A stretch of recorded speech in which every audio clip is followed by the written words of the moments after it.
이제 오늘 우리에게 주신 하나님 말씀 같이 살펴보도록 하겠습니다. 오늘 우리에게 주신 하나님 말씀은 신약성경 요한복음 2장 1절부터 11절까지 말씀입니다.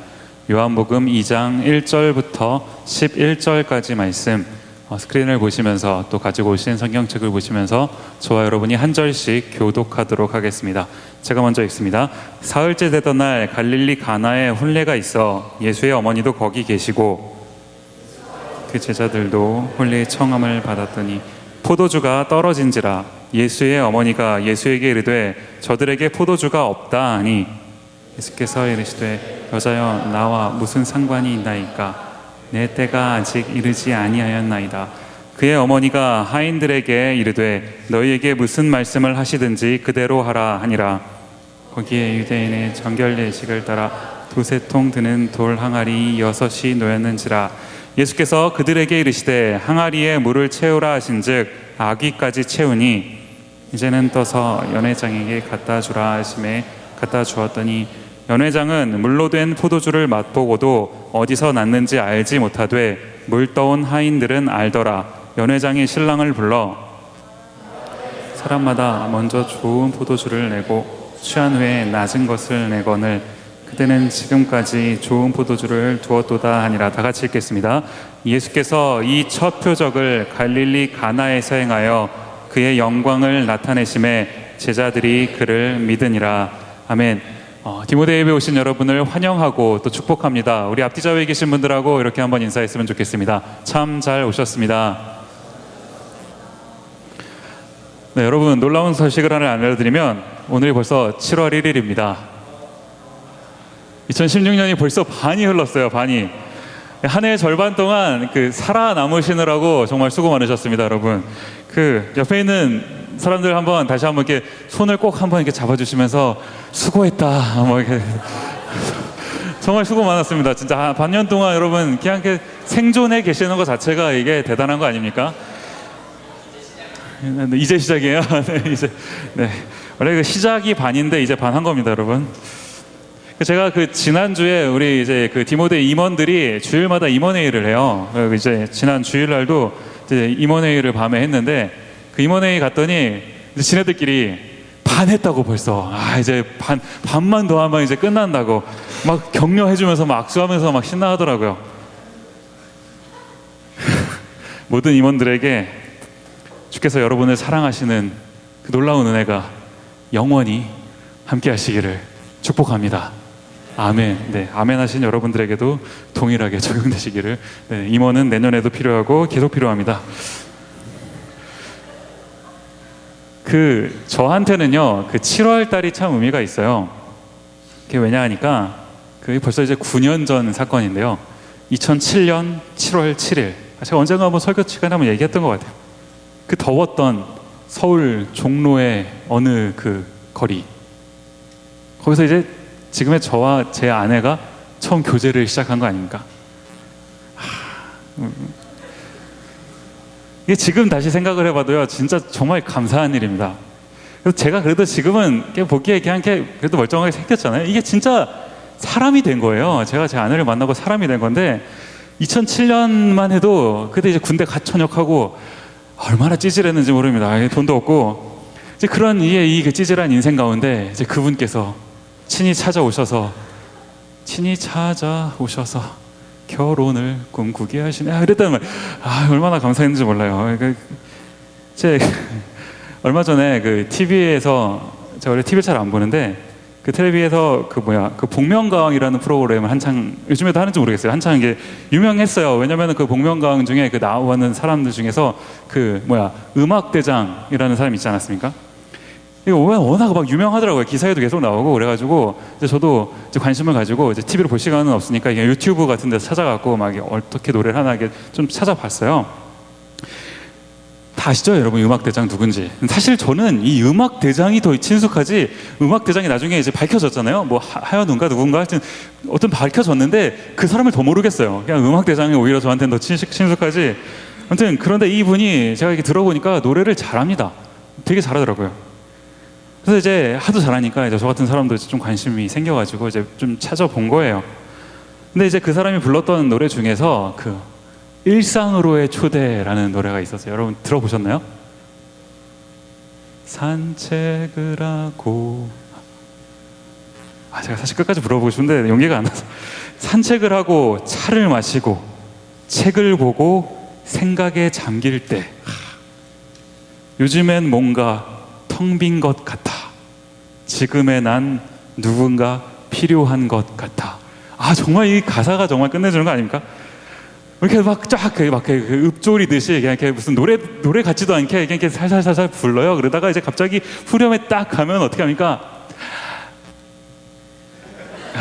제가 연기가 있으면 부를 텐데, 내게로 와줘. 내 생활 속으로 너와 함께라면 모든 게 새로울 거야.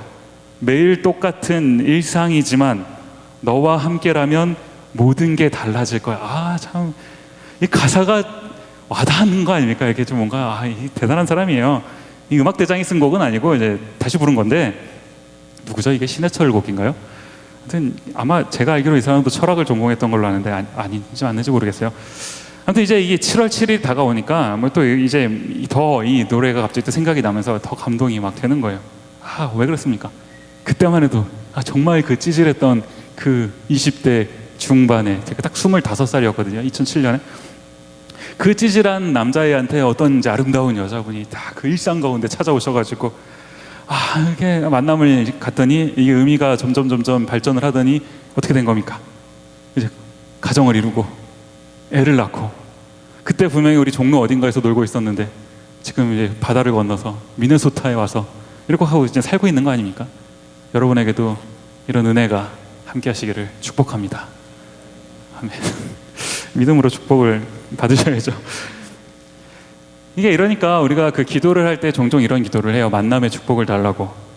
왜 그렇습니까? 인생을 살면서 이제 누군가를 만나는지가 굉장히 이제 의미가 있는 거잖아요. 참, 누구를 만나느냐에 따라서 인생이 많이 바뀝니다. 그러니까 여러분, 이제 한 여자, 한 남자를 만날 때도 이게 참 중요해요. 이제 둘이 만나가지고 이게 서로가 이 디딤돌이 되어줘야지 걸림돌이 되어서 되겠습니까? 할 수만 있으면 여러분 모두가 진짜 좋은 이 디딤돌이 될 수 있는 자매, 또 형제를 만나서 좀 아름다운 그 커플도 되시고, 결혼도 하시고 애도 낳고, 무슨 말을 하는지 모르겠는데 하여튼 이렇게 사실 수 있게 되기를 정말 축복합니다. 좋은 사람 만나세요, 여러분. 아멘. 아멘. 그렇게 하고 이제 옆에를 좀 보세요. 다 좋은 사람들이에요, 여러분. 딴 데 가서 찾을 생각 하지 마시고 주변 사람들을 보시고 적당히 사시면 됩니다. 다 똑같아요. 제가 이런 관점으로 오늘 좀 말씀을 같이 살펴보고자 하는데, 제가 몇 주 전이죠, 그 전능하사라는 제목으로 이제 말씀을 나눴어요. 사도신경 첫 부분 가지고 분명히 전능하사라고 제가 제목을 썼는데 미디어 부장이 전능하신으로 바꿔서 유튜브에 올렸던데, 하여튼 그렇습니다. 이제 이 전능하사, 천지를 만드신 하나님, 이제 그 설교를 하고 이제 성경 공부를 진행하고 나서 이제 우리를 창조하신 이유, 하나님께서 우리를 창조하신 이유, 그래서 그 이사야 43장 21절 말씀을 통해서 이 백성은 내가 나를 위하여 지었나니 나의 찬송을 부르게 하려 함이니라. 하나님은 우리를 찬송하게, 하나님을 찬송하게 하기 위해서 우리를 창조하셨다, 이런 말씀을 이제 나눴는데, 이제 그렇게 하고는 이제 얼마 안 있다가 이제 디모데 지체들 중에 한 명이 저를 만나서 질문을 하는 거예요. 자기는 이제 이런 질문이 생긴다는 거예요. 그걸 듣고 나서, 하나님을 찬송하기 위해서 인간을 지으셨다. 뭐 좋은데, 그렇게만 보자니 이게 약간 하나님이 좀 이기적인 그런 거 아니냐. 약간 조금 하나님이 자기를 위해서 인간을 만드신 뭐 약간 그런 느낌이 든다는 거예요. 제가 이 질문을 받고 나서는 기분이 좋았습니다. 왜냐면 뭔가 우리가 그래도 이제 말씀 앞에서 말씀을 고민하고 생각하고 목사와 얘기도 하고 한다는 게 이거 자체가 참 대단한 거 아닙니까? 이제 그렇게 하고는 이제 간단하게 대화를 하고 나서는 이제 보냈어요. 그러고서 헤어졌습니다. 오늘 설교를 준비하는데 이제 그때 생각이 또 나면서 한번 오늘 이 말씀을 통해서 한번 살펴보고 싶은 거예요. 한번 우리가 어떤 의미가 있는지. 그래서 우리 오늘 읽었던 본문보다 조금 앞선 요한복음 1장 말씀을 보시면 이렇게 기록을 합니다. 요한복음 1장 1절 말씀 보시면 제가 읽겠습니다. 태초에 말씀이 계시니라. 이 말씀은 하나님과 함께 계셨으니 이 말씀은 곧 하나님이시니라. 지금 이 한글 성경이 말씀이라고 번역하고 있는 한 단어가 있는데, 이 말씀이라고 번역하고 있는 이 단어가 가리키는 존재가 누굽니까? 예수님이죠. 그걸 어떻게 합니까? 14절 말씀을 보시죠. 제가 있습니다. 말씀이, 방금 얘기했던 그 말씀입니다. 말씀이 육신이 되어 우리 가운데 거하심에 우리가 그의 영광을 보니 아버지의 독생자의 영광이요 은혜와 진리가 충만하더라. 우리 지난주에 독생자 다 공부했었죠. 말씀이 육신이 됐다. 지금 이게 누구라는 거예요? 예수님이라는 걸 가르치고 있는 겁니다. 가르쳐주고 있는 거예요. 이제 이 말씀을 읽고 그냥 이게 그런가 보다 하고 그냥 넘어가면 별 감흥이 없어요. 근데 한번 깊이 한번 생각을 해보자는 겁니다. 우리를 창조하신 하나님이라고 우리 같이 공부했어요. 우리를 창조하신 그 하나님, 주님, 창조자이시기 때문에 뭐든지 마음대로 하실 수 있는 분입니다. 어떻게 해도 상관이 없는 분이에요. 하고 싶은 대로 하실 수 있어요. 그런데 지금 어떻게 하셨다고 합니까? 육신이 되어 우리 가운데 거하심에. 뭘 말하고 싶은 겁니까? 그냥 저기 멀리 있는 어떤 그 절대적인 초월자, 우리말로 넘사벽, 이런 존재로 있는 게 아니라 그 전능하신 하나님이 너희 가운데서 너희와 우리와 함께 하신다. 이게 뭔 말이에요? 인격적으로 다가와 주셨다라는 겁니다. 우리가 연애라는 걸 합니다. 저도 연애를 했고, 저도 한 5년 연애해서 이제 결혼했는데, 여러분도 해보셨죠? 연애 해보셨잖아요, 그죠? 네.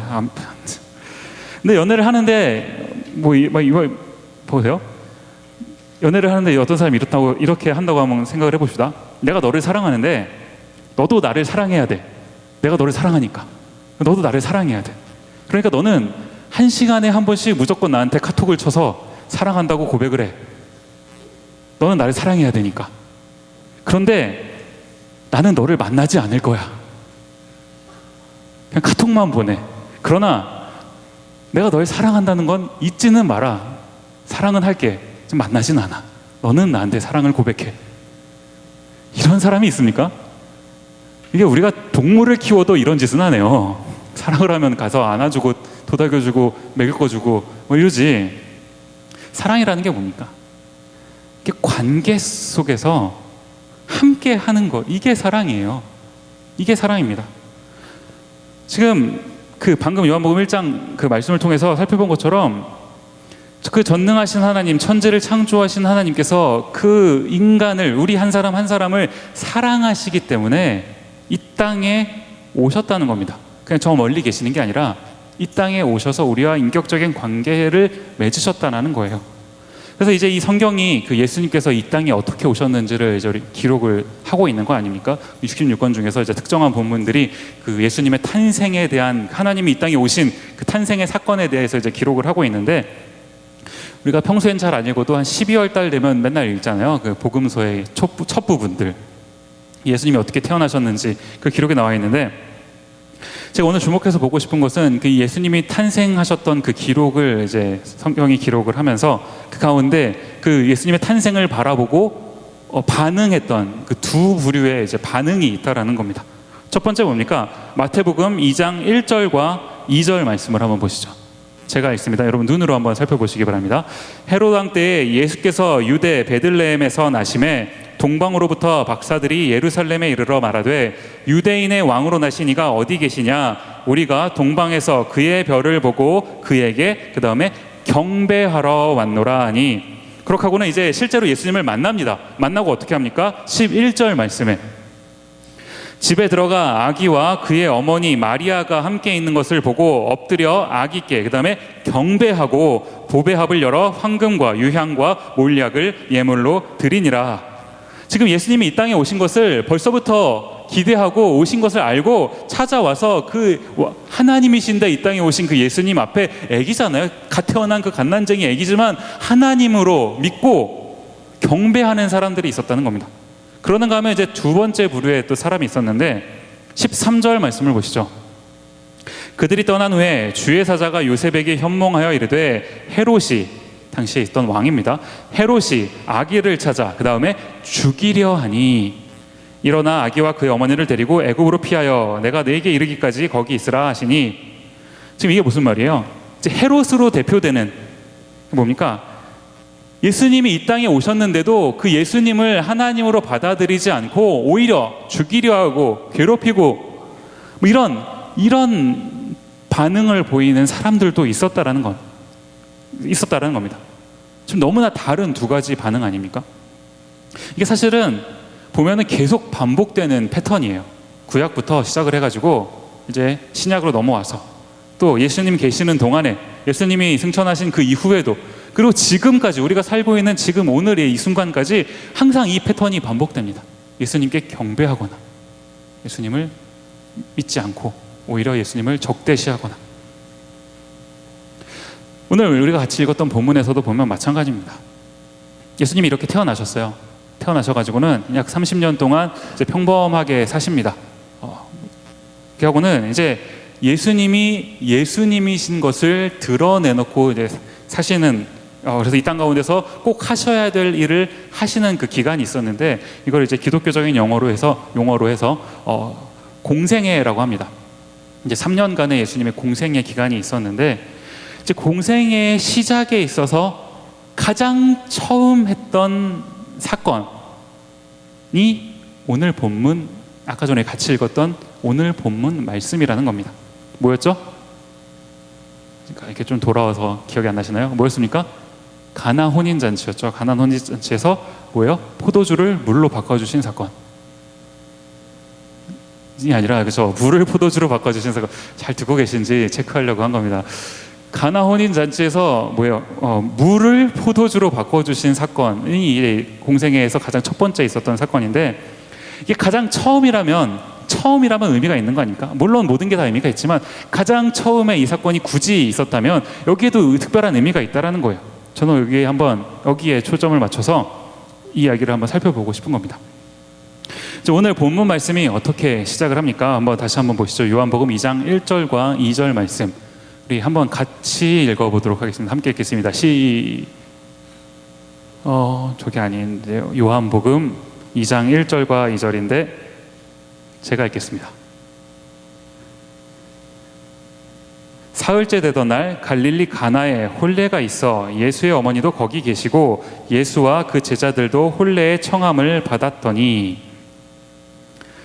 오늘 본문의 처음입니다. 지금 무슨 상황이에요? 이제 어떤 결혼식이 있었습니다. 그래가지고는 이제 예수님하고 예수님의 어머니 그리고 예수님의 제자들이 다 초대를 받았어요. 근데 한 가지 문제가 발생을 합니다. 무슨 문제가 발생하죠? 요한복음 2장 3절 혹시 있나요? 한번 같이 읽겠습니다. 시작. 포도주가 떨어진지라 예수의 어머니가 예수에게 이르되 저들에게 포도주가 없다 하니 포도주가 떨어진지라. 지금 여기가 어디입니까? 결혼식장이에요. 결혼식장. 잔치집에서 먹을 게 떨어졌다는 것만큼 끔찍한 상황이 어디 있습니까? 이제 저도 그 2007년이 아니라 2012년 1월 달에 이제 결혼을 했어요. 이제 제가 결혼을 해보니까, 제가 이게 처음 해본 거잖아요. 해본 적이 있어야죠. 이 결혼이라는 걸 처음 해보니까 이 도대체 사람들을 초대를 해야 되는데 몇 명을 초대를 해야 되는 건지도 모르겠고 몇 명이 올지도 모르겠고, 밥을 막 준비를 해야 되는 거잖아요. 식사를 준비를 몇 인분을 도대체 해야 되는 건지, 얼마짜리를 해야 돼, 아무런 감이 없는 거예요. 그래서 이게 정신이 없었습니다. 사실 결혼식은 나랑 이 여자랑 결혼해서 산다는 게 제일 의미가 있는 건데, 그거가 어떻게 보면은 가장 뒷전을 밀리는 것 같아요. 너무 신경 쓸 게 많아가지고 이렇게 정신없이 끝났던 그런 기억이 있어요. 근데 지금 그런 잔치를 막 벌이고 있는 그 정신없는 잔치 가운데 뭡니까? 포도주가 떨어졌습니다. 음식이 떨어졌다는 것만으로도 끔찍한데, 사실 이 포도주라는 게 뭐냐면, 이게 그 잔치에서 마치 기쁨의 상징과도 같은 게 이제 포도주입니다. 이제 잔치집에 흥을 돋아주는 게 이게 포도주 아닙니까? 근데 지금 그 포도주가 떨어진 거예요. 이제 포도주가 다 떨어져서 더 이상 잔치를 진행할 수 없다. 지금 뭘 말하는 겁니까? 잔치가 열렸는데 더 이상 잔치를 진행할 수가 없다.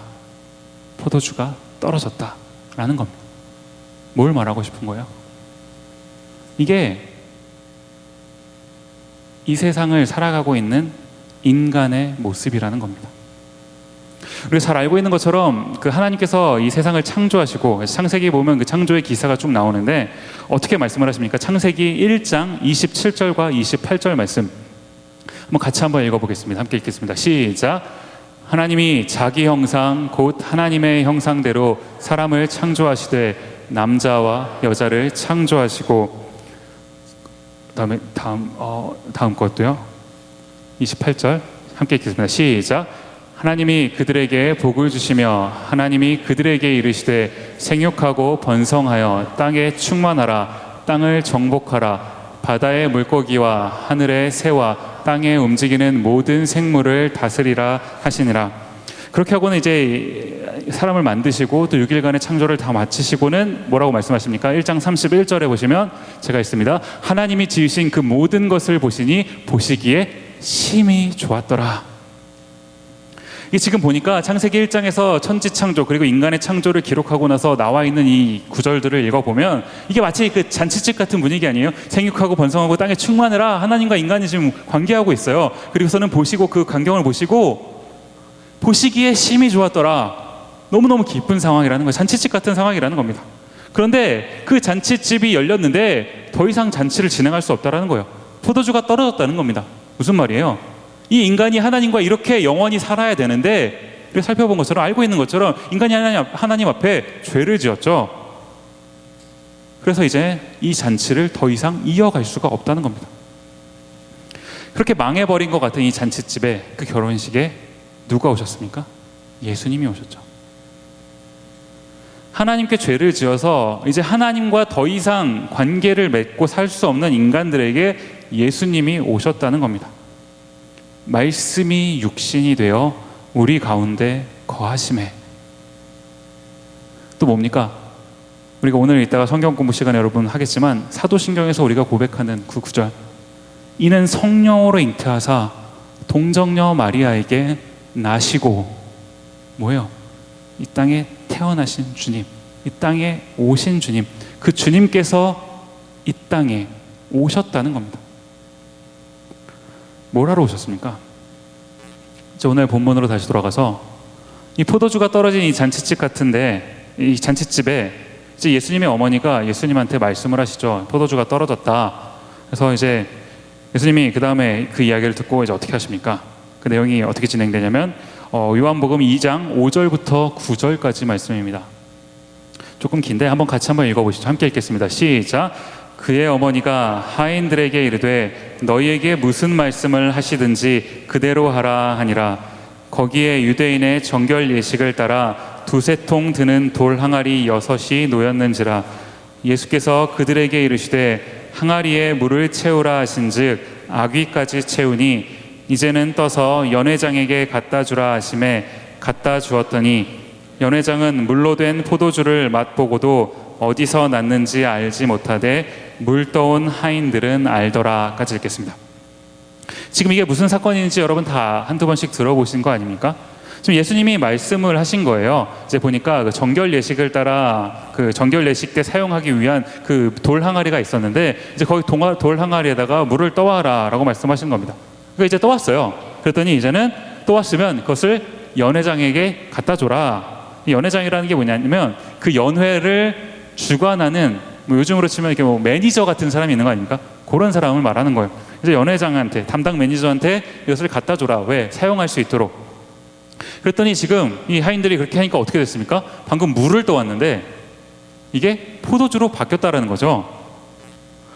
또 이제 이 구절을 읽으시고 여기서 이제 은혜를 받으셔가지고 주님, 저에게도 저런 은사를 주옵소서. 내가 물을 틀 때마다 포도주가 나오는 주님 은혜가 나에게도 있기를 원합니다. 이렇게 기도하시는 분들 혹시 계시면 이런 기도 하나님 안 들어주십니다. 여러분 다른 기도를 열심히 하시기 바랍니다. 지금 예수님이 이런 기적을 보여주신 이유가 뭡니까? 단순히 그냥 망해가는 한 잔치집을 구원해 주신, 살려주신 거, 그런 의미입니까? 제가 아까 말씀드렸죠. 첫 번째 사건이라면 특별한 의미가 있는 건데 그게 뭐냐는 겁니다. 지금 상황이 어떻습니까? 포도주가 떨어져서 잔치가 망할 것 같습니다. 그리고는 거기에 지금 그런 가운데 뭐가 있는 겁니까? 정결 예식에 사용될 물이 있다라는 거죠. 물. 지금 뭔가 정결 예식에 사용 못되는 도랑아리 그리고 물 이러니까 뭔가 되게 있어 보이는데 별거 아니에요. 그냥 쉽게 말하면 손 씻는 데 쓰는 물입니다. 요즘 우리는 수도꼭지 있듯이 그냥 수돗물이라는 거예요. 수돗물. 쉽게 말하면 요즘 세상에는 이 물에도 이 귀천이 있죠. 굉장히 비싼 물도 있어요. 그래서 에비앙 이런 비싼 물 저는 에비앙밖에 모르는데 가끔씩 뭐 가면 스타벅스 이런 데 가도 이상 물을 팔아요. 그죠? 돈 주고 물을 사 먹는 시대인데 그런 뭐 특별히 비싼 생수나 아니면 뭐 그런 뭐 우리 요즘에 저도 가끔씩 옛날에 썼었는데 뭐 브리타 같이 해갖고 이게 물을 정화시키는 뭐 그런 기계들도 있는 거 아닙니까? 우리가 만약에 이런 생수나 이런 브리타로 정화한 물을 굳이 그렇게 정화를 했으면 그 물 마실 때 쓰는 거지 누가 브리타에다가 굳이 정화해갖고 그걸 손 씻는 데 쓰는 사람 있습니까? 마트 가서 물을 사가지고 뜯어서 손을 씻는 데 쓰는 사람 계신가요? 간혹 계시는 분이 계실 수도 있겠는데 대부분은 안 그렇습니다. 그냥 손 씻을 땐 수돗물 쓰고 그런 생수는 비싼 건 마실 때 쓰는 거죠. 손 씻는 물이라고 하면 지금으로도 그냥 수돗물 정말 제일 싸구려 물인데 당시에도 마찬가지라는 겁니다. 가장 값어치가 없는 그런 물을 가리키는 거예요. 근데 지금 예수님께서 그 물을 가지고 이 잔치가 계속 진행될 수 있도록 해주셨다는 겁니다. 가장 값어치 없는 그 물이 그 잔치의 핵심과도 같은 포도주로 변화될 수 있도록 예수님께서 기적을 베풀어 주셨다는 거예요. 지금 이게 뭘 의미하는 겁니까? 우리 인생 포도주가 떨어져 버린 잔치집 같은 이런 인생이지만 내가 너희에게 왔다. 너희 가운데 내가 너희와 함께 한다. 너희 인생 그저 이 물 손 한 번 씻고 버려지는 이 물과 같이 정말 아무것도 아닌 인생 같은 거지만 내가 너희와 함께 있어서 너희와 항상 같이 있어서 너희의 인생을 이 잔치집에서 가장 귀하게 쓰임받는 포도주와 같은 인생으로 변화시켜 줄 것이다. 그렇게 하고는 이제 나와 너 그리고 우리가 믿는 우리의 하나님 이 우리가 영원히 함께 이 잔치집을 계속 이어가자. 이 잔치와 같은 인생을 영원히 함께하자. 주님 말씀하시는 거 아닙니까? 주님이 이것을 위해서 오신 거 아닙니까? 친히. 그렇게 하고 이제 이 본문을 다시 보면 지금 예수님이 정말 대단한 기적을 보여주셨죠. 물이 포도주가 되는. 그런데 이 기적을 이제 같이 그 현장에서 지켜봤던 사람들 가운데서 이제 반응이 또 이제 갈리는 겁니다. 제가 설교를 준비하면서 이 반응을 한번 이렇게 살펴봤어요. 세 가지 반응으로 나뉘는데 참 보면서 많은 생각이 들었습니다. 첫 번째 반응 뭡니까? 요한복음 2장 9절 말씀 앞에 부분 보시면 이렇게 기록합니다. 연회장은 물로 된 포도주를 맛보고도 어디서 났는지 알지 못하되. 첫 번째 부류의 사람입니다. 연회장이에요. 그 파티의 매니저입니다. 잔치집을 잘 이끌어 가야 되는 그런 책임이 있는 사람이에요. 내가 할 수 있는 이 세상 가운데서 내가 할 수 있는 일을 가지고 최고의 결과물을 내야 되는 사람이 지금 이 연회장입니다. 제가 말씀드린 것처럼 제가 1월 7일 날 결혼식을 했어요. 2012년 토요일이었는데 1월 7일이다 보니까 제일 첫 번째 토요일이었습니다. 그 해에. 첫 번째 토요일이고 저희가 결혼식이 1시였는데 1시가 처음 결혼식이었나 봐요. 그 사업을 하시는 분들한테는 이런 게 좀 중요한가 봐요. 한 해의 첫 번째 이런 게 좀 의미가 있나 봐요. 그래가지고 이제 저희가 첫 결혼식이다 보니까 그 음식을 담당하는 그 뷔페였는데 이제 그 뷔페를 담당하는 그 회사에서 가장 높은 사람까지는 아니지만 어쨌든 굉장히 높은 사람이 직접 왔어요. 원래 이제 말단들이 하는데 제일 높은 사람 중에 한 사람이 와갖고 저희랑 직접 막 컨택을 하면서 자기가 뭐 더 도와줄 건 없냐 뭐 이러면서 굉장히 막 잘해주는 겁니다. 되게 행복했어요. 그래서 음식이 되게 맛있었습니다. 저는 결혼식 다 끝나고 식은 거 먹느라고 못 누렸지만 어쨌든 되게 잘했어요. 좋았어요. 지금 포도주가 떨어졌죠. 이 결혼식에. 그 자리에 예수님이 계셨고 예수님이 지금 물을 포도주로 바꾸어 주셨습니다. 잔치가 계속 진행될 수 있도록 해주셨어요. 그런데 연회장의 반응이 뭡니까? 몰라요. 이게 어떻게 된 일인지 모릅니다. 그저 잔치가 망하지 않고 계속 진행될 수 있으니까 그걸로 족한 건지 이게 누가 어떻게 했는지 관심도 없다라는 겁니다. 이런 인생이 있는 거 아닙니까? 예수님이 누구신지 몰라요. 관심이 없습니다. 도대체 예수라는 사람에 대해서 관심이 전혀 없는 거예요. 사실은 우리 예수님 믿는 우리는 알아요. 매 순간이 예수님의 은혜로 하나님의 은혜로 진행되어 간다라는 사실을 우리는 믿고 고백을 합니다. 그런데 그 사람들은 그런 거를 모르는 거예요. 그런 사람들의 부류가 있다는 겁니다. 예수님이 계시고 일을 하심에도 불구하고 그게 예수님으로부터 진행된 일인지를 아예 모르는 부류의 사람들. 그러는가 하면 또 어떤 부류의 사람들이 있습니까? 요한복음 2장 9절 하반절 말씀 보시면 물 떠온 하인들은 알더라. 아까 그 정결 예식에 쓰는 그 물을 떠온 하인들이 있는 거 아닙니까? 지금 이 하인들이 어떻습니까? 예수님이 말씀을 하셨어요. 물 떠와라. 떠왔습니다. 그리고는 이제 갖다 주라. 그래서 이제 갖다 줬어요. 그랬더니 이제 포도주가 된 거 아닙니까? 놀라운 기적을 체험을 했어요. 어떻게 지금 이 물이 포도주가 됐는지를 정확하게 알고 있는 사람들이 이 물 떠온 하인들 아닙니까? 자기네들이 했으니까. 저도 이제 이래가지고 제가 이제 사역을 한 지가 몇 년이 됐는데 이 본문을 가지고 많이 설교를 해봤어요. 지금 이 하인들이 지금 이게 예수님의 능력을 정말 이게 예수님의 능력이라는 것을 알고 있는 거 아니냐. 이게 지금 다 하인들이 예수님의 말씀에 정말 철저하게 순종을 했고 아까 읽지 않았지만 아까 앞에 보면은 아귀까지 채우는 이런 대단한 순종을 해왔기 때문에 이런 기적을 체험한 것이다. 뭐 이런 설교를 해봤습니다. 틀린 건 아니에요. 일정 부분 맞습니다. 분명히 거기에도 의미가 있어요. 근데 제가 무슨 생각이 들었냐 하니까 오늘 설교를 준비하다가 이 하인들이 안 건 맞아요. 지금 이 물을 포도주로 바꿔준 사람이 예수라는 사람이라는 거는 압니다. 그 내용을 정확하게 알고 있는 건 맞아요. 근데 문제는 뭡니까? 알면 뭐 하냐는 거예요. 알면. 지금 하인들은 알아도 이 포도주를 마실 수도 없어요. 하인이기 때문에 그 잔치에 참여할 수가 없습니다. 알고는 있지만 누릴 수가 없다는 거예요. 바뀐 포도주를. 이게 예수님이라는 게요, 우리가 와서 공부하고 이따가 우리 공부할 거지만 의미는 있어요. 그렇지만 공부하고 무슨 책을 읽고 지식적으로 내가 쌓아져 간다고 예수님이 알아지는 게 아니라는 겁니다. 신약 성경의 많은 부분을 기록한 사도 바울, 우리가 잘 알고 있지 않습니까? 엄청나게 똑똑했던 사람이에요. 근데 이 사람이 공부를 많이 해서 똑똑했기 때문에 예수님은 어느 순간 갑자기 딱 어느 경지에 이르렀더니 딱 하고 예수님을 알게 됐다? 아닙니다.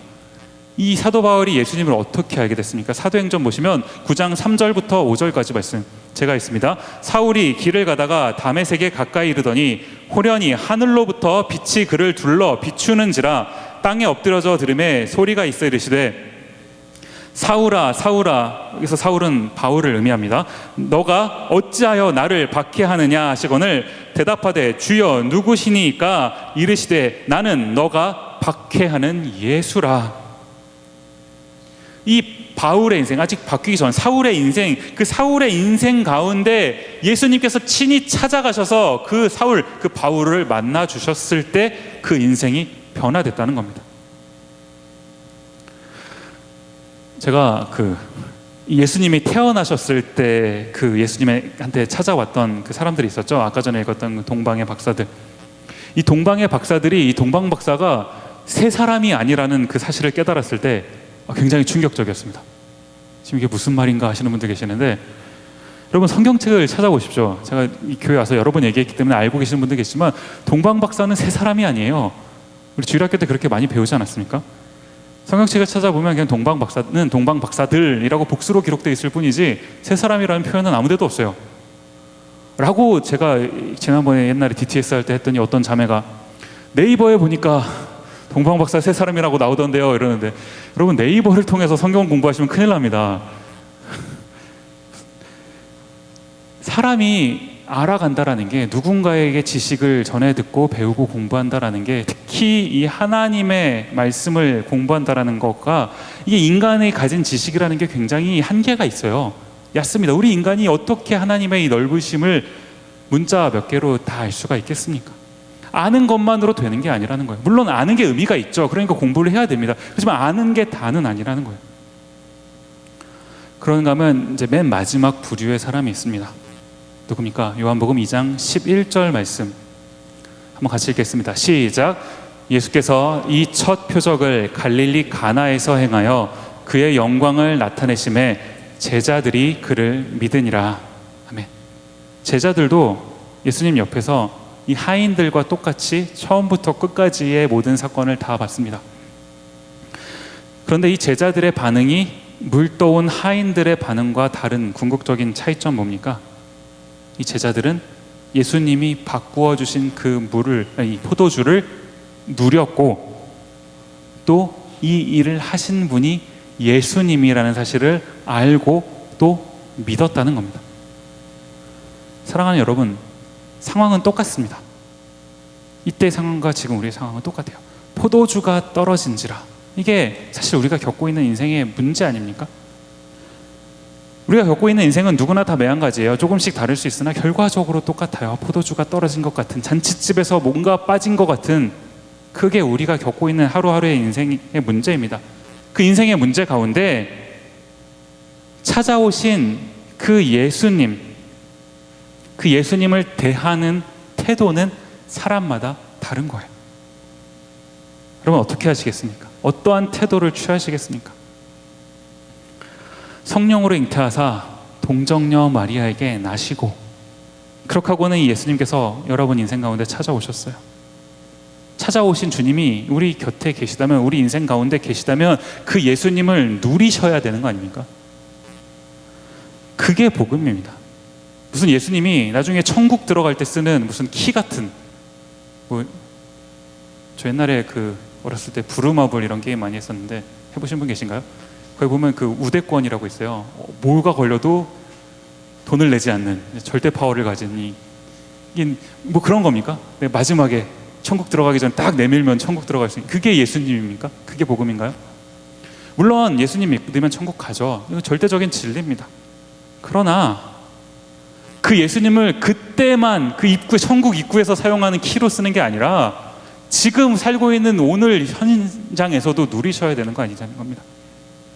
오늘도 친히 찾아오셔서 우리 인생 가운데서 은혜를 베풀어 주시는 주님, 그 은혜를, 그 예수님을 오늘도 지금 이 순간에도 누리시기를 여러분 간절히 소원합니다. 저는 오늘 이 설교를 이 찬양으로 좀 마무리하고자 해요. 반주를 좀 부탁을 드립니다. 지금 우리가 한 몇 주 전부터 이 사도신경이라고 하는 것을 공부하듯이 배우고 있습니다. 무슨 학기도 아닌데 공부하고 있어요. 지식적으로 우리 하나님이 누구신지, 예수님이 누구신지, 성령님이 누구신지 배우는 거 중요합니다. 필요해요. 의미가 있습니다. 그러나 한 가지 기억해야 되는 것은 거기서 멈추면 안 돼요. 거기서 그치면 안 됩니다. 우리가 배우는 내용이 하나님이 누구신지, 예수님이 누구신지, 성령님이 누구신지 우리가 공부를 통해 배우는 이 내용이 우리 인생 가운데, 여러분 한 사람 한 사람의 인생 가운데 의미가 있어야 되는 거 아닙니까? 그 예수님을 만나고 싶어서, 그 하나님을 경험하고 싶어서, 그 성령님을 체험하고 싶어서 여러분 이 자리에 있는 거 아닙니까? 주님, 내 인생 가운데 내가 배우는 그 주님이 의미가 있게 되어 주옵소서. 여러분의 고백이 이루어야 되잖아요. 지금 우리가 이 찬양 함께 부를 텐데, 그 크신 하나님의 사랑이라는 찬송가예요. 이 가사를 기억하시면서 우리가 한번 이 찬양을 한번 같이 불러봤으면 좋겠습니다. 그 크신 하나님의 사랑 말로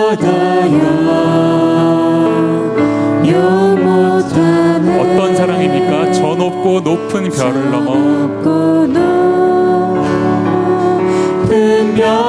이 낮고 낮은 땅 위에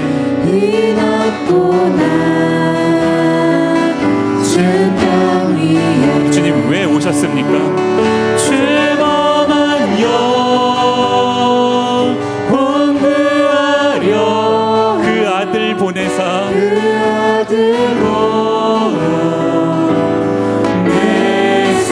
화목제로 삼으시고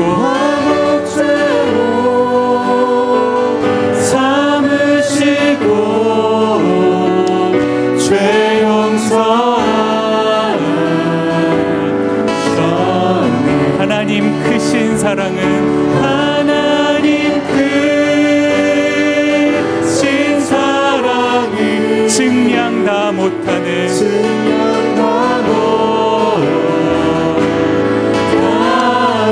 영원히 변치 않는 사랑, 영원히 변치 찬양하세. 성도여 찬양. 우리 2절로 한 번 더 고백합니다. 괴로운 시절 지나가고 괴로운 시절 지나가고 땅 위에 영화제할 때 주 믿지 않던 영혼들은 주 믿지 않던 영혼들 큰 소리 외쳐 울어도 큰 소리 외쳐 울어 주 믿는 성도들에게 주 믿는 성도들에게 큰 사랑 베푸사 큰 사랑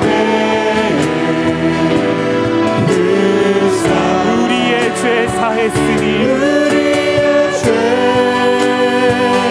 사했으니 그 은혜 잊을까.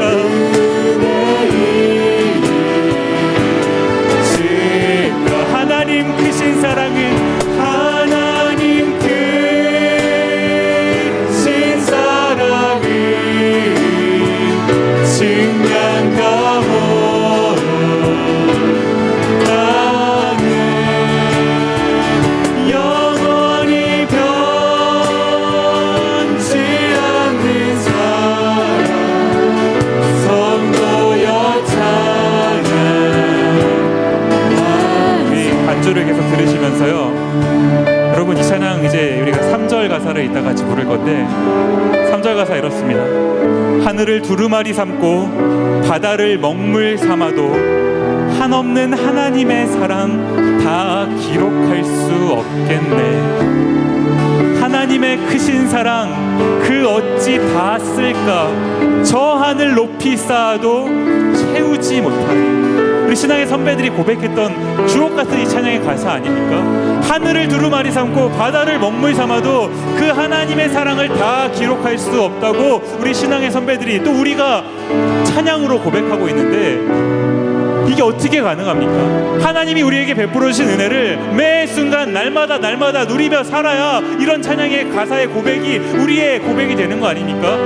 예수님이 우리 가운데 오셨는데, 이 땅에 오셨는데 그 예수님을 전혀 누리지 못하고 그저 내가 천국 가는 용도로만 쓰면 어떻게 우리가 이런 고백을 할 수 있겠습니까? 주님, 내가 주님을 매 순간 나의 인생의 모든 순간순간 경험하길 원합니다.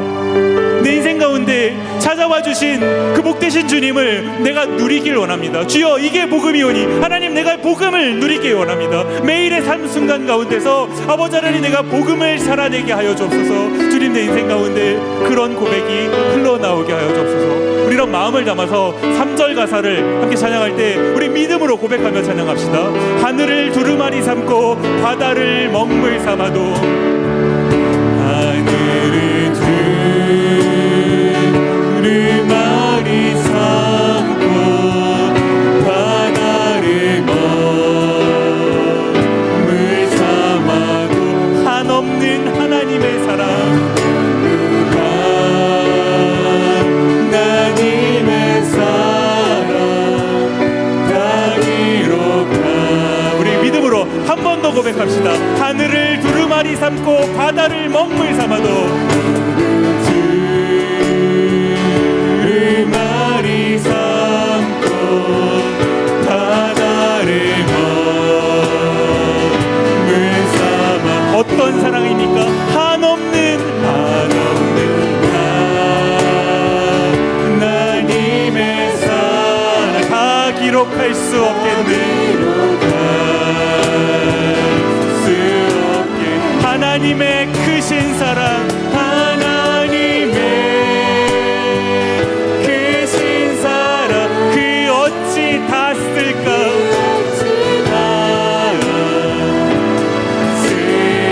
저 하늘 높이 쌓아도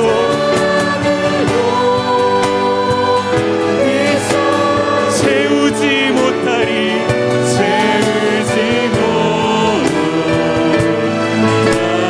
하나님 크신 사랑을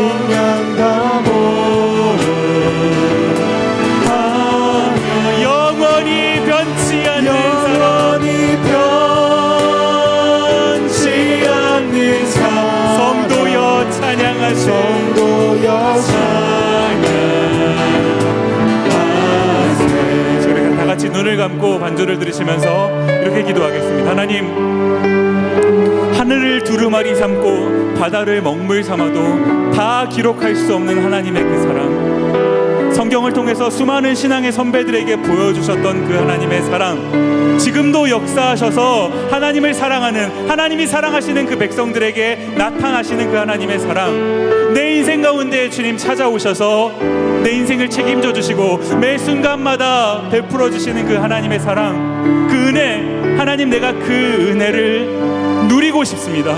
내가 그 은혜를 누리며 살아가기를 원합니다. 내 인생 가운데 찾아오신 주님을 내가 받아들이고 그 주님과 매 순간순간 동행하면서 그 복되신 주님을 누리는 인생 살기를 원합니다. 다 같이 고백하는 마음으로 우리 하나님께 간절한 마음으로 같이 기도하며 나아가도록 하겠습니다. 같이 기도하시겠습니다.